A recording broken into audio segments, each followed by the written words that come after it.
Muhammad was just warning. In a video circulating on YouTube, a man does something out of the ordinary. This man, Grayson Brock, an American content creator, has made waves in the online world with his exceptional content. What he did this time isn't something typical. It's a journey that might transform his life in the future.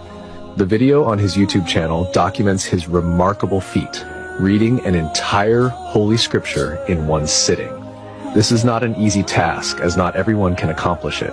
However, what truly grabbed the public's attention was his decision to read the Quran in one go. In total, he spent 18 hours completing his reading.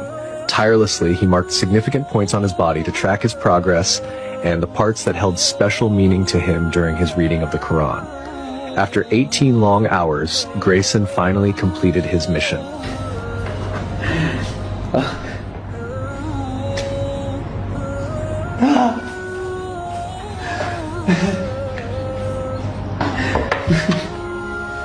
From his reading of the Quran, he distilled 3 key insights that were profoundly meaningful to him.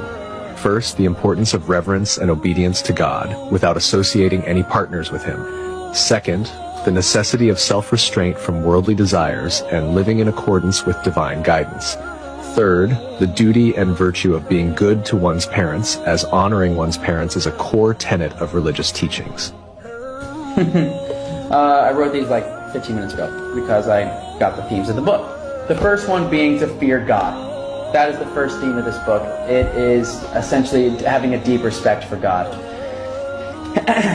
Number 2, don't follow your desires. This is a verse from the Quran. Happy shall be he that keeps himself pure. So don't just follow your desires, because following your desires might lead you to sin. And sinning is when you go against yourself. That's what sinning is. That's what the Quran says sinning is. And lastly, this is from the Quran. Be kind to your parents. Even though he's a Christian, Grayson has a penchant for venturing into uncharted territories without hesitating to step out of his comfort zone. Initially, he harbored unfavorable biases about Islam, influenced by media portrayals and his social milieu. During his Quranic reading, he anticipated stumbling upon verses related to terrorism and violence. However, he was taken aback by what he encountered. Instead, he unearthed the beauty inherent within the Quran, going as far as describing it as the most serene thing he had ever encountered.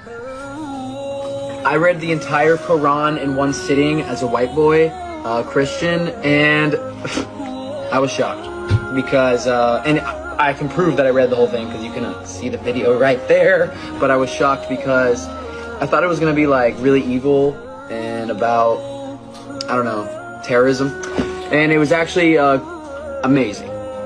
And the most peaceful thing after finishing, I was just like, wow, I feel like I've had some questions answered about life. It literally says ward off evil with good. Where did this notion come from that people think Islam is very like evil and aggressive and angry? Maybe it's because the news. I think it's because the news. Everything is from the news is fake. The news is fake. We gotta stop watching the news. Although he had dedicated his life to studying the Bible, reading it in its entirety gave him a fresh perspective. He was taken aback by the severe acts depicted in the Old Testament, which he found crazy. When he turned to the Quran, he noticed significant shared values between Islam and Christianity. The Quran's profound depth and intensity impressed him, despite its smaller size compared to the Bible.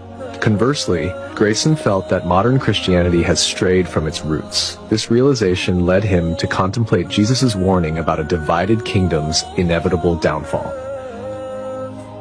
I just read the entire Bible and the entire Quran.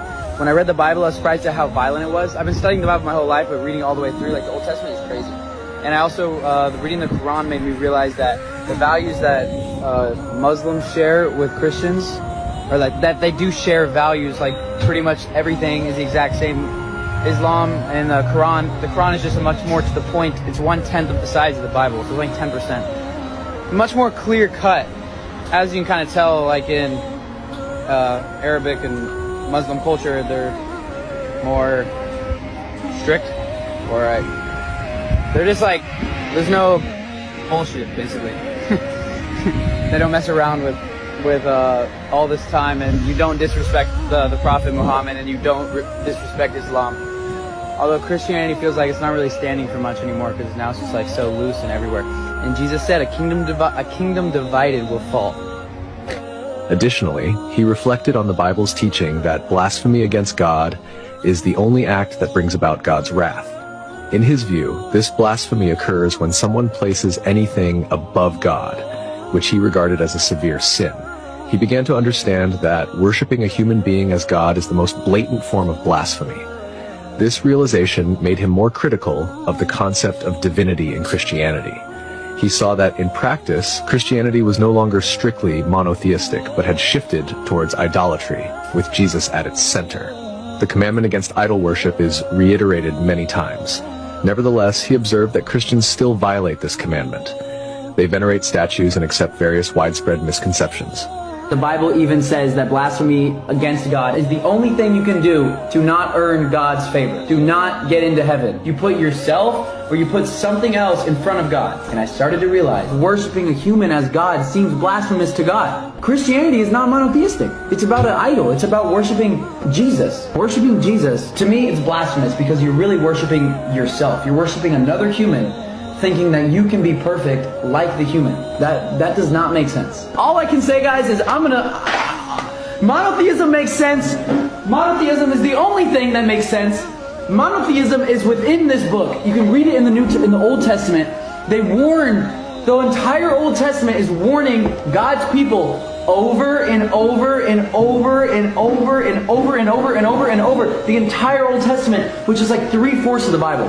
The entire Old Testament is do not put anything before God. Do not put any idols before God. Do not worship made idols. Don't do it. And they did it. They did it. They're statues. There is lies out there. There is lies. Additionally, he pointed out that it is commonly known Jesus spoke in Aramaic. He previously cited a prayer from the Bible where Jesus instructs his disciples how to pray to God. What struck him was the realization that Jesus himself prayed to God, and then suggesting that Jesus was not God. Our Father, who art in heaven, hallowed be thy name. Thy kingdom come, thy will be done on earth that is in heaven. That's the Christian prayer, and Jesus told his disciples how to pray. And it starts out with our Father. Jesus was worshiping God. And Jesus spoke Aramaic. You know how he said God, how you say God in Aramaic? Look it up. Allah.